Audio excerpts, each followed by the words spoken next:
How's it going, everyone? It's RerieSon here, and today is Mastery Mondays, where we explain how to tackle challenging PvE content. Today we'll be tackling Abyss 103, and this is the team that we're going to use for our clear. We want Tamarin as our frontliner with a lot of effect resistance and some effectiveness. Next we have Araminta at about 230 speed. We want her on Sierra Ren because she's going to need to be able to disable some of the units in this floor. And following her, we have Litica, who is going to need Prophetic Candlesticks so she can cycle her skills, and she wants to restrict exclusive equipment. And finally, we just have our Mercedes on the standard damage build. Alright, let's begin. Litica is our fastest unit, so she's going to move first and apply a restrict on all of the enemies, and this is crucial for clearing this first part of the stage effectively, because without the restrict debuff, the mice are going to continually get combat readiness, which allows them to take a turn, and when they take a turn and have their special skill, they're going to multiply. The restrict debuff nullifies this completely and allows us to clear the first part of this stage very easily. So Litica on the restrict exclusive equipment is absolutely crucial here for an easy time in the first stage, so you don't have to kill mice repeatedly. Let's fight together. Time for me to butt in. Yes. Obey me. On to the next stage. Here we fight Blaze Dingo and Sid, and it is important to note that Blaze Dingo is going to transform into normal Dingo once he reaches about 50% health. So all we want to do here is just focus on getting him to the next part of the stage where he transforms into Dingo. Call. Unveil your eye. It's worth noting that the boss has about 75 effect resistance. This is why it's important for our debuffers, Araminta and Litica, to have about 100 effectiveness at least, so they could land their debuffs on the boss. Here I go. Since we have a lot of AoE damage, Sid is going to Obey me. go down by the time we reach the second phase of the boss fight. Obey me. Obey me.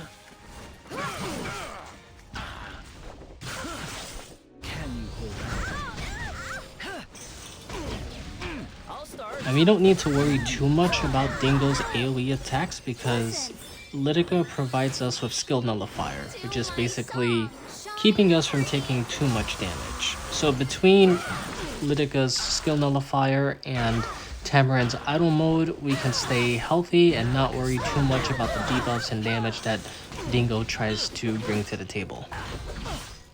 Here. Let me help you. Blaze.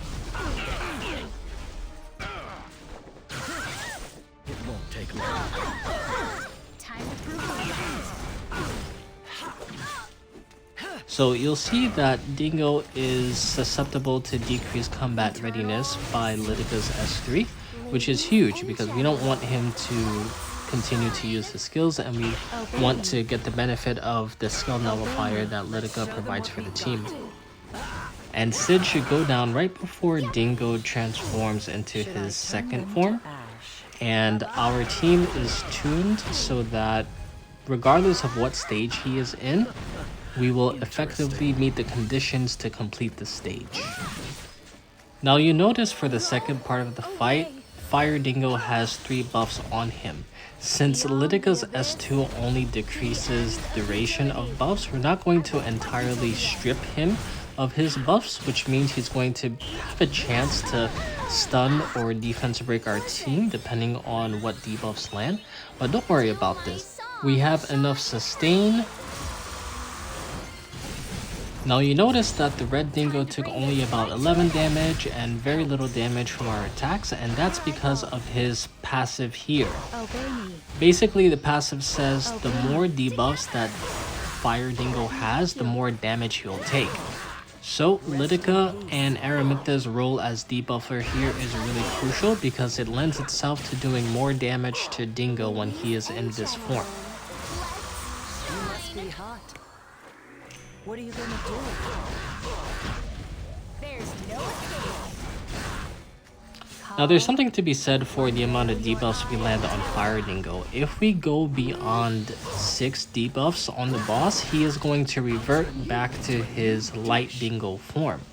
And you'll see that we actually go beyond that threshold, and so he's going to transform. And now when he is in Light Dingo form, he has another threshold at about 30% HP where he transforms back into the Fire Dingo. This is where the real fight begins.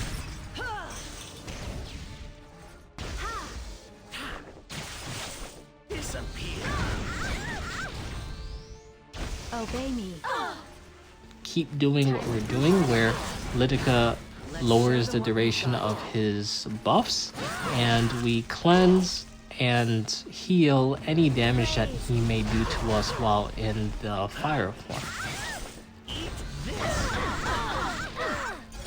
Listen to my song, Shine Free. Burn. Bye-bye. Now that we're all healed and healthy, we just go back to stacking a bunch of debuffs on Fire Dingo so he can take more damage, and in due time this match will be complete. Here I go.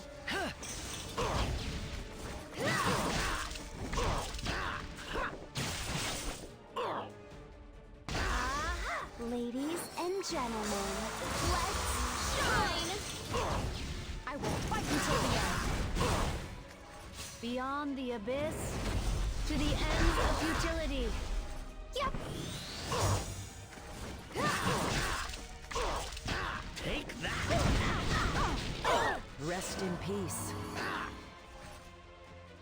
Obey me. Obey me. And in just a couple more hits, this stage will be complete. He is getting closer to just needing one more hit. We didn't even need to use our Archie button. This team is pretty good on auto. And just like that, we complete Abyss 103. Like, comment, and subscribe if this helps you clear Abyss 103. And I'll see you next Monday with another video. Take care, y'all.